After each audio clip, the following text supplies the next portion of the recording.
Tonight, the new wave of protests out on the streets, out on the net. Are they also out of control? From students to anarchists to flash mobs to online assaults, as the police consider whether some student protests should be banned, we ask how protests have changed, what works and what doesn't work for the authorities. We run our lives on computers, we run important government departments on computer, and as can be seen here, all it takes is a couple of days to get a group together and you can bring the largest companies to their knees, at least electronically. So is this a new age of protesting? An activist, an MP and the filmmaker Michael Moore debate. The death of a diplomat, why Richard Holbrooke was so important and what he represented. I think in a negotiation, timing is quite critical, as in life itself. We'll hear from a friend and former colleague. The last of the Mitford sisters, the Duchess of Devonshire, on her family and Adolf Hitler. My sister Unity knew Hitler very well, pretty well, and he seemed to be very fond of her, and they used to go to the same restaurant. And Christmas on the breadline. We return to the Bristol housing estate where we've been monitoring hard times.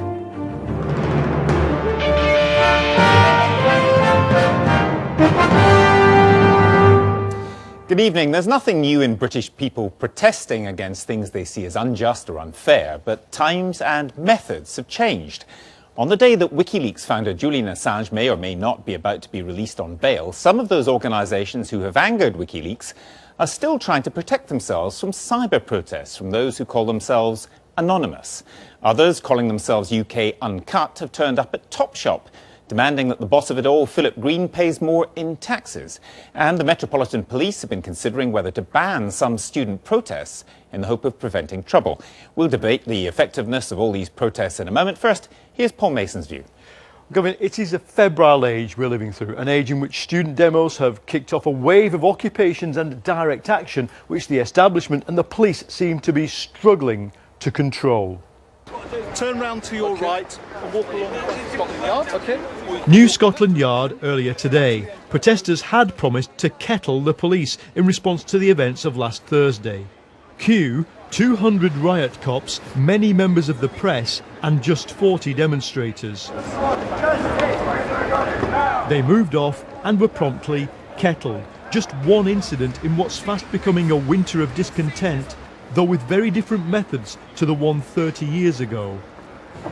Well, I think it's certainly easier to organise things quite spontaneously and quite quickly, particularly through Facebook. I know people think the Facebook generation is largely just passing around video clips for each other to amuse each other, but it's proven in the last month really, one of the best ways to disseminate both information about events quite quickly, and also it's the point at which you learn about footage or photographs which have been taken by people on the ground, so ordinary citizens acting in effect as recorders of events. Using the social media allows these protests to be spontaneous and leaderless, and that's not the only thing that's new. Alongside the student protest has grown UKuncut, which in just 5 weeks has spread to many towns in Britain. Protesters are using direct action to force Vodafone and the retail group Arcadia to pay more tax. It's chaotic, it's decentralised, and it's having an effect. Decentralised protest came to Britain with the eco movement in the 90s, but by the time of the big anti-globalisation protests, such as Genoa in 2001, the template for direct action was there. You could choose your block, black for violent, pink or silver for non-violent. But as the spectacular mass demos were put down, activists here created the Climate Camp movement. And this taught a lot of people the basic methods, affinity groups, decision by consensus, mixing performance art with protest. And they were effective. Both the King's North Power Station and the Heathrow Third Runway, targets of the climate camps, have been cancelled. Even the non-violent protests last week caused mayhem. Here, art students and their lecturers hold a teach-in at the National Gallery. Next month, they plan to form a so-called Network X, linking all the struggles together, but without a leadership. The protesters have stumbled upon the principle of asymmetry, that a decentralised group can run rings around a hierarchy. But in the space of a decade, this principle has crossed over from the world of anti-capitalists and deep greens into relatively mainstream campaigns around minor issues.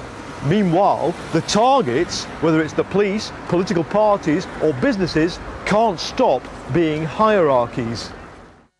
There have been 180 people arrested so far, and the Met had more to say today about the relationship between activists and the rest. Whilst I'm sure there are individuals who are at the extreme end of radicalisation, there are people who come with intent of committing acts of disorder, the sad thing is the majority of people we've arrested for some very serious offences up until now have been students.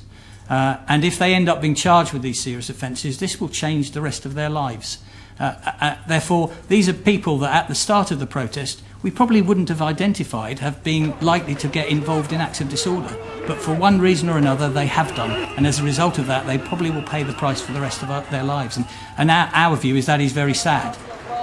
Protesters today launched a legal challenge to the tactic of kettling. Meanwhile, it's clear that this is stretching the resilience of the police. The Met admitted they are stripping London out to protect Westminster.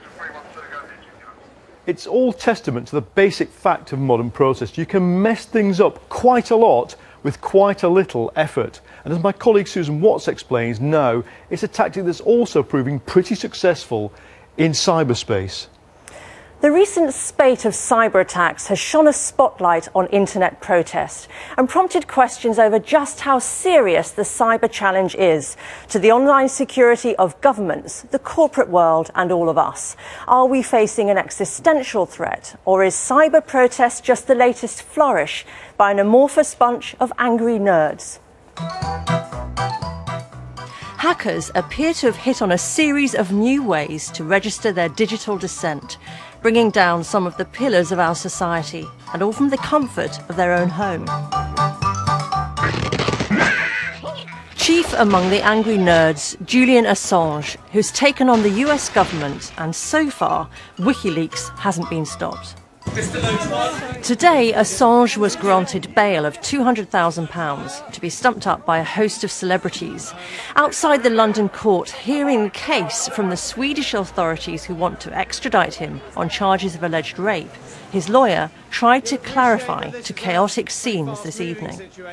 The court has asked us to come back in at 5:15 in order to find out what the Swedish position actually is, and it will be unveiled to us all simultaneously at that point. Thank you. The Swedish position didn't turn out that well for Assange. He's back in jail tonight because they're going to appeal. The case has prompted a string of cyber attacks under the banner of Operation Payback against companies including MasterCard, Visa and PayPal, who have all distanced themselves from the WikiLeaks website. Then over the weekend, another group of hackers obtained 1.5 million passwords of users of the Gawker Gossip website and used them to attack their Twitter accounts because so many people use the same password on different accounts. The word botnet has even begun to enter common usage. A botnet is where thousands of PCs, willingly or not, are hooked together, say, to swamp a website. But just how effective are these type of attacks? I'd see it as basically, an uncoordinated shout of rage from a number of youngsters. If a professional attack were being carried out on Visa and MasterCard, for example, you wouldn't go for their front of the office websites. You'd go for their back-end transaction processing systems. And if somebody who controlled a big botnet were to wedge Visa's payment systems so that people couldn't shop with their Visa cards between now and Christmas, that would do real harm. Robert Schifrin was the first person in the world to be charged with computer hacking back in the 1980s, when he read emails from a mailbox in Prince Philip's name on the old BT Prestel system. Now he's a security advisor. Nowadays, if you want to join the protest, all you need to do is make your computer part of the botnet, download the software like 60,000 or so people have, and wait for your computer to be controlled and for someone to say who it wants to attack. You haven't got to stand out in the cold with a placard anymore. And we learned today that the UK's National Security Advisor has warned government departments that hacktivists could switch their focus in their direction soon. In recent months, governments have become increasingly jittery about cyber attack. The most serious of these was the Stuxnet attack this year against Iranian nuclear facilities. Now there's palpable anxiety about what else is out there and who's controlling it. Susan Watts. Well, joining me here in the studio is the MP and former Army officer Patrick Mercer, who served in Northern Ireland, Daniel Garvin from the campaigning group UKuncut, and from the United States, the filmmaker and activist Michael Moore. Michael Moore, why are you supporting Julian Assange? I think he's done an incredible thing for the United States of America. He and his group have put a big, bright spotlight on the people who have committed war crimes, who have lied to the American people. They lied to us to take us to war. They lied to your people too. And I think that his actions hopefully will prevent something like that from happening again. If the people in charge know that their secret memos or cables or whatever will be exposed to the public, they're going to think twice before they concoct lies in the future to do the heinous things that they've done in recent years. Right, but everybody knows you are a very strong advocate of freedom of speech, but you've offered $20,000 to help bail him on sex charges, and you're not in favour of sex crimes, obviously. So that has got nothing to do with what he's done in WikiLeaks, has it? These allegations of sex crimes. Yeah, I'm sure it has absolutely nothing to do with any of that. Are you kidding me? I mean, really, we've lived long enough through enough of this kind of deception, these kinds of dirty tricks that governments and corporations play. And the issue here is that if he were any other just normal Brit with the so-called crime that he's been accused of, which I understand wouldn't actually be a crime if it was committed in Britain. A condom broke, I believe, was the evidence. He hasn't even been charged with a crime. He hasn't been charged with anything. And what is he doing sitting in a jail tonight? I think it's just absurd, and it looks bad on Britain, frankly, too, that your court systems are somehow being played by another government, which is probably in cahoots with my government, perhaps your government. Okay. We don't really know, but we will someday, because it'll all come out in WikiLeaks. When it's leaked on the internet. Just one other aspect of this. I wondered what you felt about these cyber attacks by the group calling itself Anonymous, who seem to be supporting WikiLeaks and attacking those who don't support them. I mean, is that a good thing? Are you happy with that, given that they're a very small number of people causing a lot of disruption? Yeah, I've been under cyber attack on my website for about a decade. I'm very used to what the other side does to come after me and to stop what I do. So I feel their pain. No, I don't personally believe in breaking any laws to do anything like that. I think there's other ways to stop Visa and MasterCard. For instance, today I took my Visa card and I cut it in two. Okay. That's the end of them. Right. I want to bring in our other guest. Now, Daniel Garvin, I mean, who do you actually represent? Who do I represent? Well, I mean, I represent myself and hundreds, if not thousands, of other people across Twitter and across social media are also representing themselves. And what UKuncut is doing is we're organising protests against tax avoidance, against the issue of the cuts. And I'm not demanding that anybody hits the streets. These are ordinary people across the country that are hitting the streets because they're furious at these cuts. They also apparently hit a Topshop manager in Manchester. They trashed the Oxford Street store. Well, I mean, I wasn't there. I don't know anything about that. I was at the Oxford Street store. The fact is that people in this country are incredibly angry.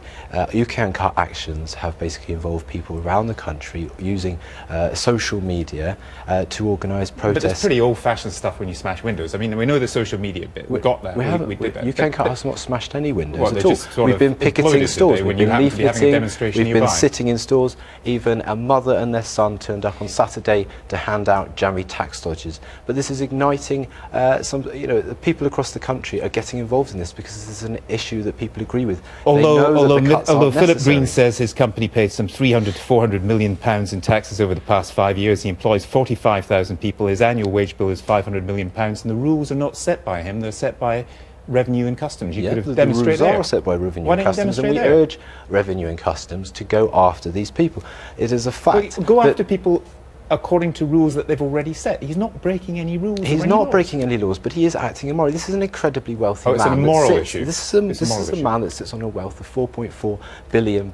He can more than pay the extra 285 that he has sent to his wife, that should be invested in libraries, free school meals for the poor, social housing that is being cut, ideologically cut by this man. Is that basically Sorry? what you're telling people how they should spend their money and where their wife should be living? I'm not telling him. I'm saying, look, if you make your money on British high streets and you use British labour, you should taxes. contrip back into British society. But he does. But That's the point. And he's avoiding large amounts. He should be paying more taxes. He's avoiding taxes. Okay. The thing is, he doesn't think he gets any change out of you. Your government doesn't listen to him and doesn't listen to other people too. I'm not sure that's right, actually, and I would completely 100% support the right of Daniel and all of his confederates to protest. Of course, it's terribly important that the government, I mean, heavens above, we've been found as members of parliament to be horribly remote at times. The voice of protest is an important thing. It's an important voice that we should... Well, no, I'm not sure that's right, actually. Didn't about the Iraq War, you're not listening to them on tuition fees. Well, but the concessions have been made on tuition fees. Of course they have. And I agree. Of course, and the protests continue because, of course, the vote was not reversed. But protest is important, and it's important that members of parliament should be made to listen to that, and, of course, that people should have the freedom to demonstrate peacefully. But that was said in Northern Ireland, and suddenly it got out of hand, and you've been there, you've seen what happens when water cannon are used in the streets. We've heard that student protests could be banned in this country. That's ridiculous, isn't it? I can't think of anything, first of all, which is less liberal in a liberal democracy than that, first point, and I cannot think of anything which is guaranteed to inflame the situation more than banning protests. Again, look what happened in Northern Ireland. It was a complete failure when we tried that. Exactly. Daniel, I mean, do you find him so remote that you couldn't actually talk to him about the things that you've been talking about? So you have to go and demonstrate at Oxford Street? UKuncut is not, we're not trying to say don't go to your MP. I think there's a large public opinion in this country that they're dissatisfied with the form of democracy that we have, that voting once a year, writing a letter to your MP is not enough, and people feel it's necessary to hit the streets. And we have grabbed headlines across the last couple of days that no one could have dreamed of. People now know that there are alternatives to the cuts. That the hundreds of billions of pounds could be reclaimed from wealthy tax avoiders and put into public sector services, and that could not have been achieved by going to my MP. Michael Moore, I just wondered if you felt this actually works. I mean, do protests really work? Oh, absolutely, and especially, I mean, I'll tell you, I'm sitting here in the United States. It's been amazing to watch the student protests in Britain. Absolutely amazing, and I'll tell you, to the young people who are watching. But they haven't worked. That's my point. They have not worked, have they? They haven't produced the result that the students Well, they haven't want. worked. Well, they never. They don't work after a couple of weeks or a couple of months. This has to be a long, sustained process. The young people have to organize and commit to throwing those members of parliament out of office in the next round of elections. They have to keep the pressure up. This is a very important issue. You do not want to end up like American students, where you are in debt, and I mean you are in debt until you are 30, 40, sometimes even 50 years old. You're paying off your college loans, and you are essentially shackled by these loans. And these students are very right to protest this and to organize their parents and others to stop this. You have a great tradition historically in how you respect your education and how everyone should have access to it. Daniel, and you're doing a horrible thing. Michael Moore is pointing out the historical bit. I mean, how much easier is it for you to organise using these social networks? I mean, it's because that's the difference, isn't it? Absolutely, it's really revolutionising the way that people can engage in politics. Anybody can sign up to a Twitter account, and through Twitter and other social media, anybody can effectively discuss their political opinions, even find out things that they couldn't find out through the media, and organise protests. The great thing about Twitter is that it's not the loudest voice that gets heard, it is the voice that most people agree with, and UKuncut are popular. That's been almost impossible for the police to deal with, hasn't it? And so it should be. This is, yet again, this is a freedom of speech issue. It's a liberal, libertarian issue where people must be allowed to express their opinions. I'm afraid protest is crucial. I'm afraid that if the police can't keep up with that, well, that's just the problem for the establishment and for the authorities. I would not in any way see that we, speaking from the authorities' point of view, can try and control that. That would be quite wrong. Okay, we'll leave it there. Thank you all very much. Thank you.